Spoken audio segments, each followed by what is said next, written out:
এই চ্যানেলে সম্প্রচারিত সকল খবরই সচেতনতামূলক এবং শিক্ষণীয়, কোনো কিছুই প্রভাবিত নয়। তৃণমূলকে হারিয়ে দিয়ে বিরোধীদের সাথে জোট করে সমবায়ের ক্ষমতায় এলো বিক্ষুব্ধ তৃণমূল জোট। নদিয়ার নাকাশিপাড়া থানা এলাকায় পলাশডাঙ্গা সমবায় সমিতিতে শাসক দল তৃণমূলকে হারিয়ে জয়ী বিক্ষুব্ধ তৃণমূল জোট। অবশ্যই জোটে রয়েছে বিজেপি এবং সিপিএমও। 842 জন সদস্যরা মিলে নির্বাচিত করেন 12 জনকে। তবে সেক্ষেত্রে বিজেপি, তৃণমূল, সিপিআইএম মিলে মোট 35 জন প্রতিদ্বন্দ্বী ছিলেন।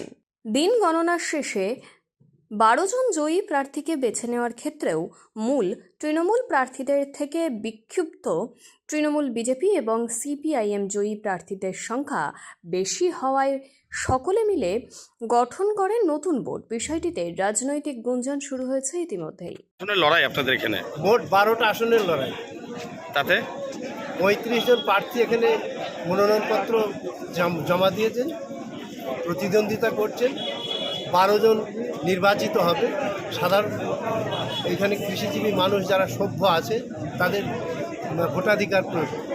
আর ভোটার সংখ্যা 842।